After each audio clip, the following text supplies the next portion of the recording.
সকলোকে নমস্কাৰ জনাই নতুন এটা ৰেচিপিৰ ভিডিঅ'লৈ পুনৰবাৰ স্বাগতম জনাইছোঁ।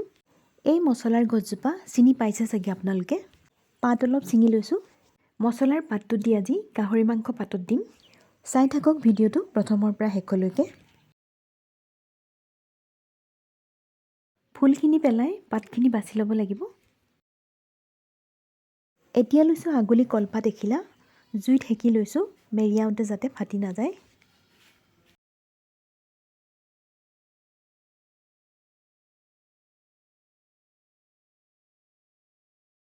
মছলাৰ পাতখিনি বাছি লৈ ভালকৈ ধুই ল'লোঁ।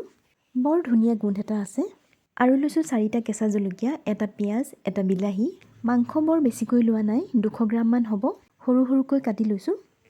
এতিয়া কলপাতখিলাত গোটেইবোৰ একেলগে দি মিলাই ল'ম। আদা নহৰুটো দিবই লাগিব। 1 চামুচ আদা নহৰু পেষ্ট দিছোঁ। জলকীয়া 4টা ফালি দিছোঁ।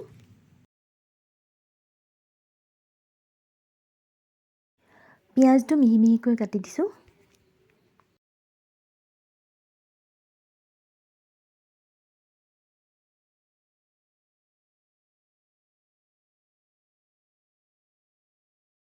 মছলা পাতখিনিও কাটি দিছোঁ।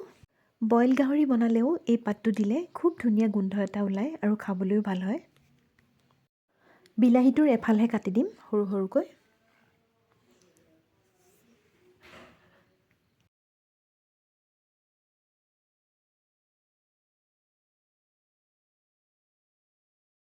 এতিয়া জোখমতে নিমখ আৰু হালধি দি ভালকৈ সানি ল'ব লাগিব।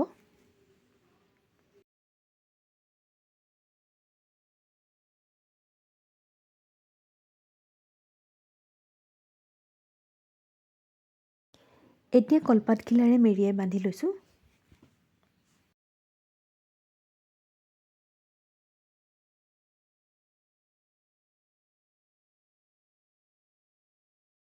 কলপাতখিলাৰ মাজৰ ঠাৰিডাল ৰছীৰ নিচিনাকৈ পাতলকৈ কাটি সিডালেৰে বান্ধি লৈছোঁ, খুলি নাযাবলৈ। জুইৰ ৰঙঠাটো নাই, এতিয়া গেছতে পুৰিব লাগিব। গেছটো জ্বলাই টাৱাখন পাতি লৈছোঁ। এতিয়া আন এখন কলপাতেৰে টোপোলাটো ওপৰতে এনেকৈ মেৰিয়াই লৈ টাৱাখনত বহাই দিম।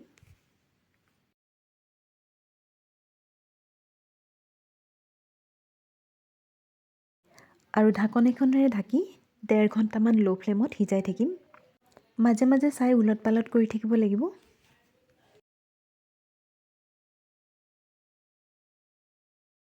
চাৰি 5 বাৰমান ওলোটাই প্ৰায় 1.5 ঘণ্টামান সিজাই ল'লোঁ। এতিয়া টাৱাৰ পৰা নমাই অলপ ঠাণ্ডা কৰি খুলি দেখুৱাইছোঁ। কলপাতখিলা পূৰা তেল তেল হৈ গৈছে।